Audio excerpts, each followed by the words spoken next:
इतनी परेशान रहती थी कि मैं खटिया में से एक गिलास पानी भी नहीं पी सकती थी भर के नहीं। जब से मैं प्रभु परमात्मा के चरणों में गई हूँ, मतलब मैंने अपना पैर धरा और सिर्फ परमात्मा के चरणों में टेका था, उसी समय पे मुझे इतना आराम मिला कि मैं पानी भी पी सकती थी, बच्चन को भी रख सकती थी, सब काम मैंने करे थे। मैं मर मिटूंगी लेकिन परमात्मा मेरे फिर भी हैं। हमारे नारायण हरि तो पहले ही चले गए थे, ये पीछे किसी ने साजिश रची है। मेरे परमात्मा पहले थे और आज भी हैं और आगे भी रहेंगे। जिससे परमात्मा की आत्मा में जुड़ा था, उससे मुझे इतना फायदा हुआ कि आज तक मैं खुश हूँ। नमस्कार, हम खड़े हैं शाहगंज के केदारनगर सेक्टर डी 55। ये वो एड्रेस है यहाँ साकार विश्व हरि उर्फ भोले बाबा 24 साल पहले यहाँ रहते थे। हाथरस भगदड़ कांड के बाद भोले बाबा लगातार सुर्खियों में है, लेकिन उसके बावजूद भी उनके प्रति जो आस्था है अनुयायियों में वो कम होती दिखाई नहीं दे रही है। हमारे साथ कुछ ऐसे लोग हैं जो बाबा के इस दरबार में कुटिया में मत्था टेकने के लिए आते हैं और 1 साल 2 साल नहीं, ये करीब 10-10 20-20 साल से बाबा के आश्रम से जुड़े हुए हैं।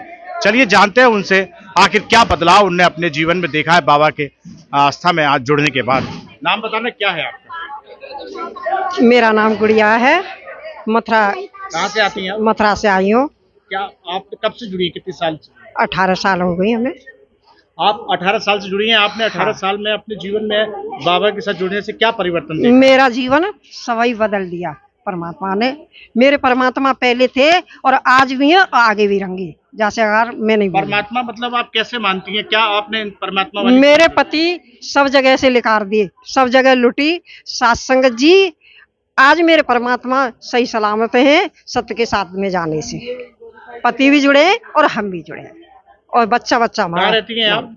मथुरा। मथुरा से आती हैं? हाँ, मथुरा से। अच्छा, आपका क्या नाम? मेरा नाम गजना देवी है। गजना देवी, आप कहाँ से आती हैं? मथुरा से आते हैं। मथुरा से आती हैं। तो बाबा के साथ आप कब से जुड़ी हुई हैं? मुझे 15 साल है करीबन। 15 साल। बाबा के उसमें सत्संग में आने के बाद आपने क्या अपने जीवन में परिवर्तन किया? मेरे तन के पति 20 साल की उम्र थी, वो चल बसे थे, किसी ने संग नहीं दिया था। मैं अकेली घबरा रही, रो रही थी। मैं कहीं परमात्मा हो तो मुझे समझाओ, मैं मर जाऊंगी रो रो के। तो परमात्मा की शरणों में गई थी, मैंने माँ सच्चाई देखी। जबकि मैं कभी किसी पे विश्वास नहीं करती, मैंने पहली बार विश्वास किया तो माँ मैंने कुछ जाकर देखा तो वाकई में वो परमात्मा थे। मेरी लाज बचाई थी, मुझे उनने सहारा दिया था, राखी थी, मैं हर तरह से बचाई। परमात्मा थे, रहेंगे और आगे भी हैं। मैं मर मिटूंगी लेकिन परमात्मा मेरे फिर भी हैं। मैं विश्वास के साथ। हाथरस गई थी क्या जो सत्संग हुआ? हाँ, हाथरस गई थी। तो आपने वहाँ देखा हुआ लोग तमाम भगदड़ में मर गए थे, तो क्या हुआ था? वो हमारे नारायण हरि तो पहले ही चले गए थे, ये पीछे किसी ने साजिश रची है, ये पीछे भाग दौड़ मची है। वो पहले ही चले गए थे वहाँ से, ये साजिश रची गई है वहाँ पर पूरी तरह से। तो अभी आप अपने मथुरा में रहती हैं या बाबा के आश्रम में रहती हैं? नहीं, हम तो अपने मथुरा में रहते हैं। जब सत्य का साथ होता है तभी हम अपनी वर्दी लगाते हैं, वहाँ पर जाते हैं, फिर अपने घर आ जाते हैं, फिर होता है फिर चले जाते हैं। अच्छा, वो कभी वर्दी पहन के जाती हैं? हाँ, वर्दी पहनते हैं। आपका क्या नाम? मीना। मीना जी, आप कहाँ से आई? मथुरा से। आप भी मथुरा से आई? हाँ। कितने लोग आए मथुरा से? 5 लोग। 5 लोग। अच्छा, तो यहाँ पे हर रोज आते हैं या मंगलवार को? मैं मंगल को आते हैं। मंगल को आते हैं। आप कब से जुड़ी हैं बाबा? 11 साल हो गए। 11 साल से। तो आपने अपने जीवन में क्या परिवर्तन देखा था? मेरा जीवन तो इतना बेकार हो भैया, एक जैसे नाली में कीड़ा पड़ा रहता है इस तरह का मेरा जीवन था। बधाइयों आप लोगों ने सुनी होगी, माँ की मुझे पेशी पड़ती थी। बताइए। हाँ, दिन रात पेशी पड़ती थी, इतनी परेशान रहती थी कि मैं खटिया में से एक गिलास पानी भी नहीं पी सकती थी भर के नहीं। कैसी पेशी पड़ती थी? कोर्ट में जाना पड़ता था आपको? नहीं, खेलती थी। अदर वैसा चक्कर था। अदर सातवा थी। तो जब से मैं प्रभु परमात्मा के चरणों में गई हूँ, मतलब मैंने अपना पैर धरा और सिर्फ परमात्मा के चरणों में टेका था, उसी समय पे मुझे इतना आराम मिला कि मैं पानी भी पी सकती थी, बच्चन को भी रख सकती थी, सब काम मैंने करे थे। मेरे तो परमात्मा हैं और रहेंगे, इससे ज्यादा मुझे और क्या मिलेगा कि इतना बड़ा मैं आज इस दर पे खड़ी हूँ। मुझे जीवन दिया है मेरे परमात्मा ने, नया जीवन दिया है। मेरा भाई था, हम आगरा गए थे, उसके एक्सीडेंट हो गया था। ये बताओ भैया, अगर वो परमात्मा नहीं होते 35 फुट पे थे गाड़ी, 4 बल्दा लेकर के खाई में गई थी। मतलब उस टाइम बचाने वाला कौन था? मुझे परमात्मा ने ही बचाया था। उस गाड़ी ने बल्दा लिया और 35 फुट नीचे खाई में गाड़ी जा सकती है, उसे कौन बचा सकता है? परमात्मा बचा सकते हैं। उन्होंने मुझे दूसरा भी जीवन दिया। प्रभु का सत्य का साथ ग्वालियर में भी चल रहा था। मैं गई थी, पानी के लिए उतरी थी। बहुत भाई ऐसे थे जो सामान आइटम बेचते हैं, समोसे वाले थे।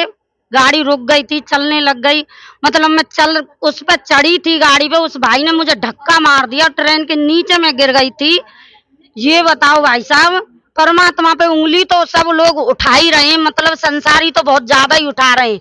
और इसमें जो भी किया है ना, बहुत अच्छा किया। उनको जल्दी से जल्दी परिणाम भी मिलेगा। मैं कहती हूँ, मुझे अपने परमात्मा पे अटल भरोसा है। तो उस गाड़ी 5 मिनट चली थी वो गाड़ी और रुक गई थी। उस ट्रेन में तो मुझे निकाला गया था, मेरे इतनी सी भी कहीं खरोंच नहीं आई थी। ये बताओ, अगर गाड़ी के नीचे इंसान चला जाएगा, क्या नहीं हो सकता है? मर भी सकता है, पैर कट सकता है, हाथ कट सकता है, जीवन नष्ट हो सकता है। मेरे परमात्मा ने मुझे उठा करके और अपने चरणों में बिठा लिया। मुझे तो कुछ हुआ नहीं, मैं तो मरी नहीं। बताओ, इतने बड़े हादसा पे भी मैं रह गई, क्यों नहीं मरी? जब परमात्मा नहीं थे तो मरना चाहिए ना मुझे। और कुछ आप नारायण साकार हरि जी संपूर्ण सदा सदा के लिए जय जयकार हो। मेरा नाम साहब सिंह है। आप सिंह कहाँ से आते हैं आप? मैं जगदीशपुर से आता हूँ, लोमंडी के पास से। और मेरी तबीयत बहुत खराब थी, इतनी खराब थी कि मेरी बचने की उम्मीद नहीं थी। मैंने काफी डॉक्टरों को दिखाया, मुझे कोई आराम नहीं मिला। फिर परमात्मा के हम जुड़ गया, उस दिन से मुझे आराम है। मेरा घरवाली भी खत्म हो गई थी, मेरा कारखाना भी पट्ट हो गया था। जिससे परमात्मा की आत्मा में जुड़ा था, उससे मुझे इतना फायदा हुआ कि आज तक मैं खुश हूँ। आप तो ये बाबा के प्रति जो आस्था है, इस पर हाथरस कांड को लेकर कोई फर्क नहीं पड़ा है। आज भी बाबा भोले बाबा के प्रति उनके अनुयायियों में जो आस्था है वो अटूट है।